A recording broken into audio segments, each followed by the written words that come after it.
Alex Eala's October Challenge. Can a Filipino tennis star rise up from WTA number 54?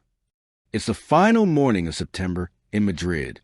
The sky is a soft wash of gray, and a light drizzle paints the clay courts of the Rafa Nadal Academy with streaks of reflection.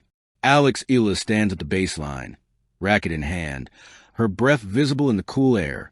She bounces a tennis ball twice, then serves with silent precision, a clean, flat bullet that hits the corner like a strike of lightning. Her coach, Daniel Lopez, watches closely, scribbling notes. He knows October will define everything, because as the world ranks her WTA number 54, Alex knows she's standing at the edge, close enough to the elite, yet far enough to feel the hunger. 54 isn't where I want to be, she says softly after practice, towel draped around her shoulders. Her eyes are clear, unwavering. It's where I start my climb. The number that haunts. For most, being ranked number 54 in the world would be a dream. But for Alex, it feels like a restless pause, an unfinished symphony. She's the highest-ranked Filipino player in history, yet she carries the weight of expectation like a backpack full of bricks. Every headline back home screams pride and pressure in equal measure. Eala makes history. Can Alex break into top 30? The Philippines' golden hope in tennis. But behind those lines lies a truth she rarely shows, the quiet anxiety that comes with representing an entire nation. When she visits Manila briefly before the Asian swing, a fan at the airport hands her a small flag and says, "Bring this to the top 10, 8 Alex." She smiles, but her heart tightens. They see the victory. They don't see the hours. Back in Spain, as she trains, she replays those words. Because the climb from 54 to the top is not just physical. It's emotional warfare. Shadows in Beijing. October begins under the bright lights of Beijing, a city that hums with energy and ambition. Eala arrives quietly. No entourage, no spotlight, just her and her team. Her ranking grants her entry into the main draw. But every opponent here is a giant. Her first-round opponent? A former Grand Slam quarterfinalist from Belarus. The odds are brutal. During warm-up, the crowd watches curiously. She's smaller, leaner, but there's something fierce in her posture. The match starts. The rallies are punishing. Her forehand cracks like thunder. Her movement across the baseline is smooth, silent. But the experience of her opponent shows. The pressure points, the angles, the veteran calm. Eala loses 4-6, 6-7. Close. Too close. She walks off the court, no tears, just a clenched jaw. In the locker room, she sits for a long time. Then she whispers to herself, "Next week." No excuses. The night she almost quit. 2 days later, she calls her brother Miko from her hotel balcony. The city glows below, a maze of light and life. "Kuya," she says, voice trembling. "Sometimes I wonder if I'm enough for all of this." Her brother, once an athlete himself, knows what to say and what not to. He stays quiet, lets her words breathe. Then finally, "You're more than enough. But you can't carry everyone, Alex. Just play for yourself sometimes." She smiles weakly, the kind of smile that hides exhaustion. "That night," she writes in her journal, "I almost forgot that I love this game. I play to express, not impress."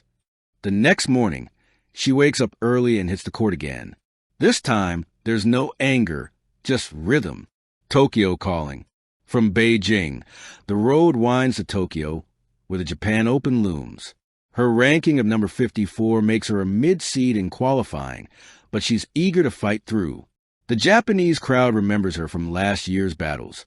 Her calm composure, her respectful bows, her bright smile. The local media calls her the Serene Storm. In the first round, she faces Moyuka Yukijima, a rematch of their Wuhan encounter. The match feels cinematic, the contrast of two Asian prodigies chasing their destiny. The rallies are long and grueling, both players refusing to blink. Eala's backhand shines that day, down-the-line winners that slice through air like poetry. The crowd gasps every time. She wins 3-6, 6-4, 6-2. After the handshake, Yukijima hugs her and says, "You've grown stronger." Alex smiles. You too. It's not just victory. It's validation. Between silence and sound. That night, she sits in her Tokyo hotel room, lights off, headphones on, listening to Surface Pressure from Encanto. I'm pretty sure I'm worthless if I can't be of service. The lyric hits deep because Alex isn't just playing for points. She's playing for representation. For every Filipino kid who believes dreams are too expensive. Sometimes she feels the invisible weight of that dream pressing on her shoulders. But other times, like tonight, she feels it as power. She texts her coach. Let's add extra court time tomorrow. I want to fix my second serve. A simple text, but one that says everything. She's not giving up. Lesson from Nadal. In late October, between tournaments, Alex returns briefly to Mallorca for a short training block. Rafa Nadal happens to be there too, recovering, watching younger players train.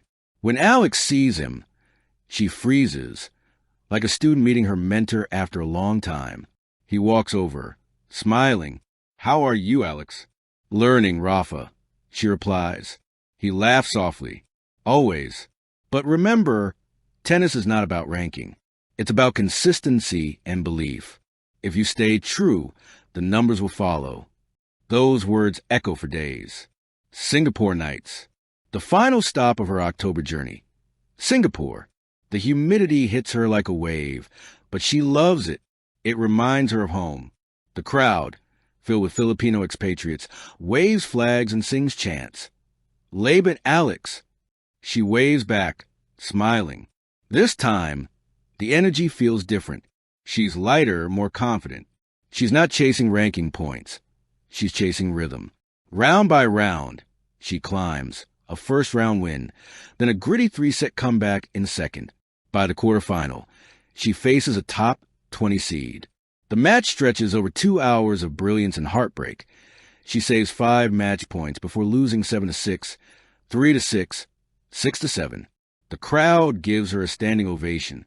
Tears well up in her eyes as she waves. It's not sadness, it's realization. She's there, right there, the midnight reflection. Back in her hotel, she sits by the window, looking over the Marina Bay skyline. Legacy in motion. October wasn't her breakthrough month. It was her rebirth month, the time she rediscovered her love for the game and silenced the fear of failure. Sports journalists start calling her the torchbearer of Asian tennis. But her favorite title comes from home, a little girl's drawing that goes viral on social media. It shows Alex in mid-serve, the Philippine flag behind her, with the words, "8 Alex, the girl who never gives up." She reposted with a caption, "This is why I play."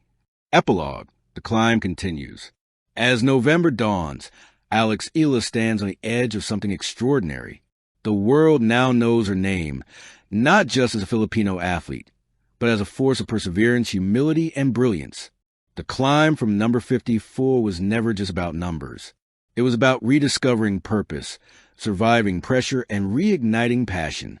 And now, as she steps back onto court, ponytail swinging, racket gleaming, one truth shines brighter than ever. Alex Eala isn't chasing rankings anymore. She's chasing destiny. Thank you for watching.